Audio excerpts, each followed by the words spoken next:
కేస్లాపూర్లో నాగోబా దర్శనం చేసుకొని ఇక్కడ ఉండే మిశ్రమ వంశస్థులకు పోయినసారి మేము వచ్చినప్పుడే మాట ఇచ్చినాం, మా ప్రభుత్వం వస్తుంది. బట్టి విక్రమార్క గారు ఆదిలాబాద్ నుంచి ఖమ్మం వరకు వారు ఆనాడు పాదయాత్ర చేసి మీ కష్టాలన్నీ తెలుసుకొని మీకు మేలు చేయాలన్న ఆలోచనతోటే ఆనాడు ఆదిలాబాద్ నుంచి వారు పాదయాత్ర మొదలుపెట్టిండ్రు. ఆ పాదయాత్రలో భాగంగా మీ కష్టాలు వారి దృష్టికి వచ్చినాయి. వారు ప్రభుత్వం ఏర్పడ్డ తర్వాత ప్రభుత్వం దృష్టికి ఆ విషయాలన్నీ తీసుకొచ్చిండ్రు. అదేవిధంగా మీ ఆడబిడ్డ, మీ ఇంటి ఆడబిడ్డ సీతక్క ఇవాళ మంత్రి అయి మీలాగనే గూడాల నుంచి వచ్చిన సీతక్క కష్టపడి చదువుకొని కష్టాలన్నీ చూసి ఆ కష్టాలను ఏ విధంగా ఎదుర్కోవాలన్న ఆలోచనతోని అడవి బాట పట్టి మళ్ళీ అక్కడి నుంచి ప్రజా జీవితంలోకి వచ్చి ఇవాళ రాష్ట్ర మంత్రిగా ఉండి ఈ ఆదిలాబాద్ ఆడబిడ్డల యొక్క ఆత్మగౌరవం నిలబెట్టడానికి మీ జిల్లా ఇన్ఛార్జ్ మంత్రిగా ఈరోజు సీతక్క మీ ముందుంది. అదేవిధంగా వెడమో బొజ్జు మీకు తెలుసు, మీ పిల్లగాడు మీ మధ్యలోనే పెరిగిండు. మీ ఆదివాసీలు అందరూ ఆయన నేను గుడికి వచ్చినప్పుడు మా వాడికి ఎమ్మెల్యే టికెట్ ఏంటి సార్ గెలిపించుకొచ్చుకునే బాధ్యత అని ఆ రోజు వాళ్ళు అడిగినరు. వాళ్ళకి ఇచ్చిన మాట ప్రకారం బొజ్జుకు మేము సోనియా గాంధీ గారు, మల్లికార్జున్ ఖర్గే గారు ఎమ్మెల్యే టికెట్ ఇచ్చిండ్రు. మీరందరూ కూడా మీ వాడిని ఆశీర్వదించి ఇవాళ ఎమ్మెల్యేని చేసి ఈ వేదిక మీద మీ అందరి తరఫున మాట్లాడడానికి ఇవాళ ఇక్కడ ఉన్నాడు.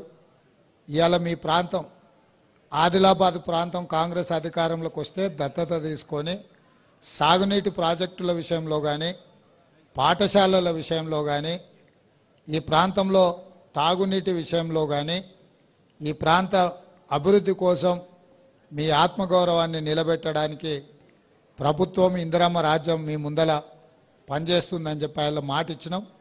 ఈరోజు ఆ మాట నిలబెట్టుకొని మళ్ళీ మీ దగ్గరికే వచ్చి ఇక్కడి నుంచే అభివృద్ధి కార్యక్రమాలకు శ్రీకారం చుట్టి ఈరోజు మీకందరికి కూడా అండగా నిలబడడానికి గత 10 ఏళ్లలో మహాలక్ష్మి గ్రూపులు అంటే ఎక్కడున్నాయో తెలియని పరిస్థితి వచ్చింది.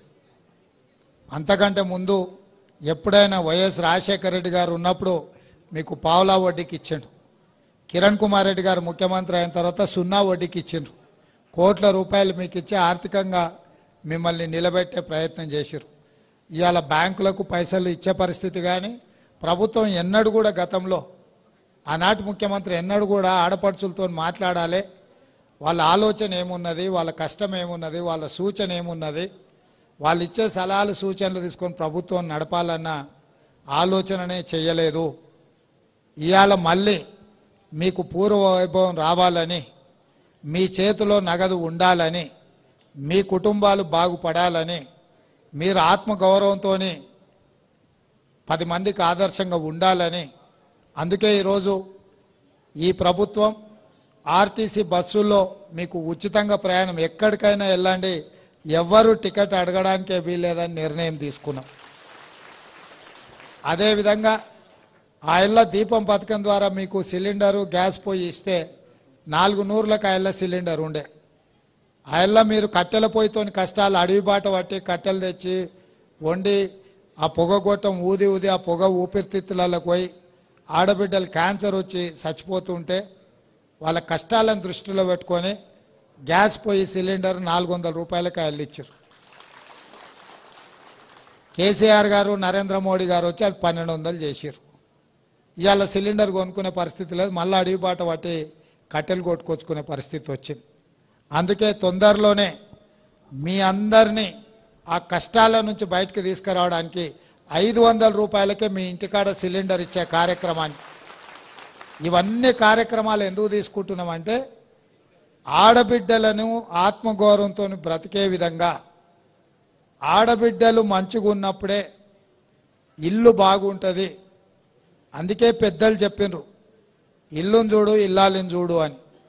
ఇల్లు ఉండే విధానాన్ని బట్టి ఇల్లాలు ఆలోచన కానీ ఇల్లాలు విధానం మనకు అర్థమవుతుందని తొందరలోనే మీకు 500 రూపాయలకే సిలిండర్ ఇవ్వడానికి మన కోశాధికారి, మన ఆర్థిక మంత్రి బట్టి విక్రమార్క గారు తొందరలోనే మనకు అనుమతి ఇవ్వబోతున్నాడు. తొందరలోనే ప్రియాంక గాంధీ గారిని పిలుచుకొని ఓ 1,00,000 మంది ఆడబిడ్డల్ని అందరం ఒక్క దగ్గర కూర్చొని ఈ 500 రూపాయలకే సిలిండర్ కార్యక్రమాన్ని కూడా మనం ముందుకు తీసుకెళ్దామని చెప్పి మీ అందరికీ నేను ఈ సందర్భంగా విజ్ఞప్తి చేస్తున్నా. అదేవిధంగా ఇంటి కరెంటు బిల్లు కూడా ఈరోజు విపరీతంగా వస్తుంది. కష్టపడి గ్రూపులలో మీరు మిగిలించుకున్నది కరెంటు బిల్లుకే పోతుంది. అందుకే తొందరలోనే 200 యూనిట్ల వరకు గత సంవత్సరం మీరు ఎంత విద్యుత్ వాడుకున్నారో రాబోయే సంవత్సరం ఆ స్థాయిలో మీకు ఉచితంగా ఇంటి కరెంటు బిల్లులు కట్టాల్సిన పని లేకుండా మీకు అందరు కూడా ఉచితంగా విద్యుత్ ఇవ్వాలని 200 యూనిట్ల వరకు. ఎందుకంటే కరెంటు బిల్లు పైసలు ఇంటామనే కట్టమంటాడు. ఆయనకి ఏదన్నా వస్తే పోయి బెల్ట్ షాప్ కాడ ఇచ్చొస్తాడు, కానీ కరెంటు బిల్లు అయితే కట్టాడు. అంతేనా? మీరు కష్టపడ్డ పైసలే కరెంటు బిల్లు కడుతున్నారు కాబట్టి అవి కూడా మీకు మిగిలేటట్టు చేసి 200 యూనిట్ల వరకు గత సంవత్సరం మీరు ఎంత విద్యుత్తు నెల వాడుకున్నారో రాబోయే సంవత్సరం అదే స్థాయిలో మీకు 200 యూనిట్ల వరకు ఉచితంగా కరెంటు బిల్లులు ఇంటి బిల్లులు కట్టాల్సిన పని లేకుండా ఇవాళ ఉచితంగా మనం కరెంటు ఇవ్వాలనే నిర్ణయం కూడా తీసుకున్నాం. పెద్ద ఎత్తున ఆడబిడ్డల కోసం, ముఖ్యంగా సంఘాల కోసం, మహాలక్ష్మి గ్రూపుల కోసం నిర్ణయాలు తీసుకుంటున్నాం. భవిష్యత్తులో కూడా స్కూల్ పిల్లలకు అందరికీ బట్టలు కుట్టే కార్యక్రమం పెద్ద పెద్ద కంపెనీలకి ఇవ్వకుండా సంఘాలకే ఇవ్వాలన్న ఆలోచన చేస్తున్నాం. దాని మీద కూడా తొందరలోనే నిర్ణయం తీసుకొని కుట్టు మిషన్లను కూడా మీకు అందుబాటులోకి తీసుకొచ్చి వాటి ద్వారా మీరు మంచిగా సంపాదించుకునే విధంగా, నగదు మీ చేతిలో ఉండే విధంగా ఈ ప్రభుత్వం నిర్ణయం తీసుకోబోతుంది. ఈరోజు బ్యాంకుల లింకేజ్ కింద మన చీఫ్ సెక్రటరీ గారు కూడా, శాంతికుమార్ గారు కూడా ఒక మహిళ, మీ కష్టాలు తెలిసిన వారు నాకు సూచన చేశారు. మనం ఆదిలాబాద్ వెళ్తున్నాం, అక్కడ సంఘాలు ఇవాళ 95 కోట్ల రూపాయలు వాళ్ళ చేతిలో బ్యాంకులలో ఉన్నాయి.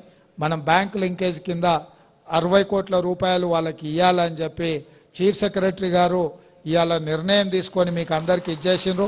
అదేవిధంగా కొండా సురేఖ గారు కూడా, అక్క ఈరోజు మీ అందరి దగ్గరకు వచ్చారు కాబట్టి 60 కోట్ల రూపాయల బ్యాంకు లింకేజ్ది కూడా ఇప్పుడు చెక్కు మీకు ఇవ్వబోతున్నామని, మీకోసం మీ గౌరవం నిలబెట్టడం కోసం మీ చేతిలో నగదు ఉండే విధంగా ఈ ప్రభుత్వం పనిచేస్తుందని తెలియజేస్తూ మీ అందరి దగ్గర సెలవు తీసుకుంటున్నాను. ఎందుకంటే ముందర ఇంకా